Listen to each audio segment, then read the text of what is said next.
5000లో best gaming mobile చూస్తున్నారా? అయితే ఈ వీడియో మీకోసమే అనమాట. టాప్ 5లో ఉంది వచ్చేసి ఒప్పో K13 Pro టర్బో అయితే ఉంది. చాలా బాగుంటుంది. సో 8s Gen 4 ప్రాసెసర్ అయితే ఉంటుంది. విత్ 2 మిలియన్ ప్లస్ 102 స్కోర్ అయితే ఉంటుంది. అండ్ చాలా బాగుంటుంది. ఇప్పుడు నేను చెప్పే అన్ని కూడా స్నాప్డ్రాగన్ ప్రాసెసర్లే ఉంటాయి మ్యాక్సిమం. టాప్ 4లో ఉంది వచ్చేసి పోకో X8 Pro. సో దీంట్లో డైమెన్సిటీ 8500 అల్ట్రా ప్రాసెసర్ అయితే యూజ్ చేశారు. దీంట్లో 2 మిలియన్ ప్లస్ 102 స్కోర్ అయితే ఉంటుంది అనమాట. నెక్స్ట్ టాప్ 3లో వచ్చేసి పోకో F7 అయితే ఉంది. సో దీంట్లో కొంచెం ఒకటి మైనస్ పాయింట్ ఏంటంటే 90 FPS వరకే BGMI అయితే హ్యాండిల్ చేస్తుంది. కానీ ఓకే, ఫ్యూచర్లో అప్డేట్ ద్వారా 120 FPSకి చేంజ్ చేస్తారు. దీంట్లో కూడా 2 మిలియన్ ప్లస్ 102 స్కోర్ అయితే ఉంటుంది.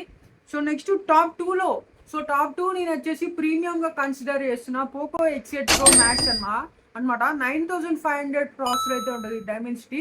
సో దీంట్లో 3 మిలియన్ ప్లస్ 102 స్కోర్ అయితే చేస్తుంది అనమాట. మీకు FPS 120 FPS నేను చెప్పే ప్రతి ఒక్కటి 120 FPS సపోర్ట్ చేస్తుంది. నెక్స్ట్ ఐకో నియో 10 అనమాట.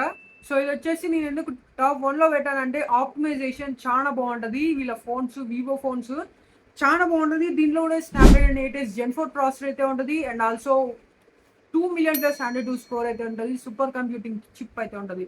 సో ఇవైతే నా ఒపీనియన్లో చాలా మంచి మొబైల్స్ అనమాట. మీరు రీసెర్చ్ చేయండి.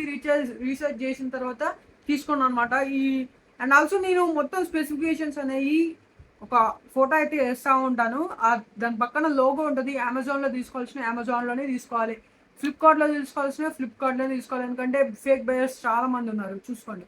సో వీడియో నచ్చినట్టే లైక్, షేర్ అండ్ సబ్స్క్రైబ్ చేయండి. నేను మీ శివ, సైనింగ్ ఆఫ్. జై హింద్.